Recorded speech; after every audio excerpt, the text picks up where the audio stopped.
Welcome to the DeafBlind Interpreting Final. 5 important things I have learned in class.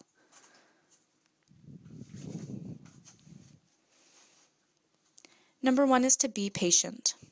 It is said that deafblind time takes 3 times as longer than hearing-sighted time. And I didn't realize how true this was until we went to the frozen yogurt simulation. I was guiding Alyssa, and I couldn't communicate the word kind of frozen yogurt. I tried signing it, fingerspelling it over and over, and we weren't getting the message across. Finally, we switched to print on palm, and she got it. It was so liberating knowing that we had stayed patient with each other, and the result was we got the message across accurately.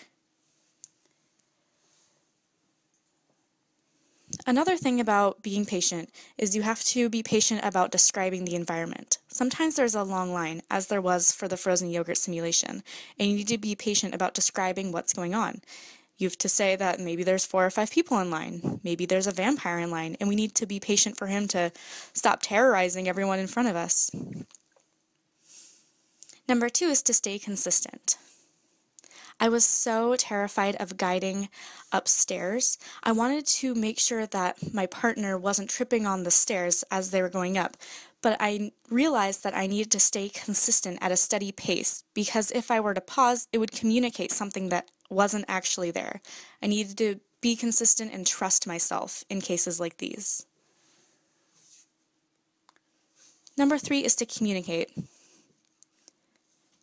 At the Washington State Deafblind Citizens Board meeting, Destiny and I were paired with a deafblind gentleman who was eating lunch, and we didn't know if we needed to remain in contact with him as he was eating, and I was so nervous about it, and Destiny got the bright idea of actually asking him what he wanted, and he said, yeah, you can remain in contact with me as I eat. I'm really happy she was there to ask that question because I was really confused and didn't know what to do.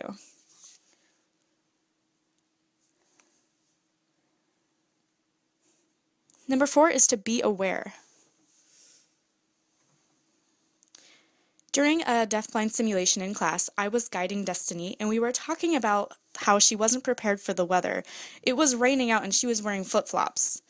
And at that moment, I accidentally guided her into a mud puddle. I should have been more aware of the environment and noticed that the mud puddle was there and shouldn't have walked her right into it. Number 5 is to communicate the environment. Destiny was guiding me during an in-class simulation, and we needed to walk up to the information desk employee and ask her a question. When we got there, there was a lot of people in line in front of us.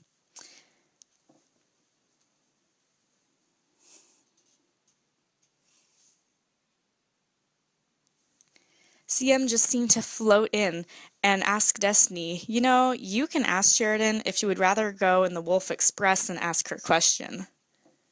So Destiny asked me, would you rather go into the Wolf Express? And I responded with, sure, why not?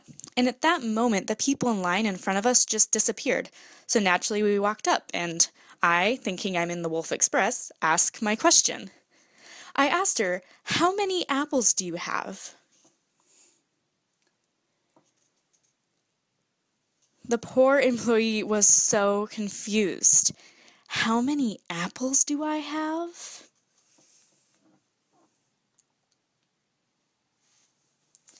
She said, I have none. And I said, oh darn. Well, thank you anyway.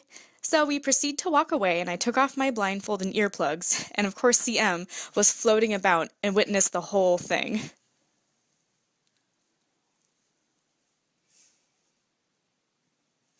After I was told what I had done, I was so embarrassed. I should have known that I hadn't walked far enough to possibly be in the Wolf Express.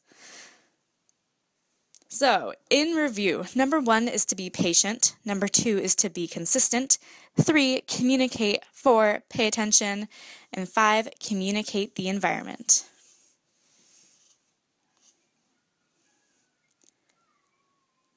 Thanks for watching.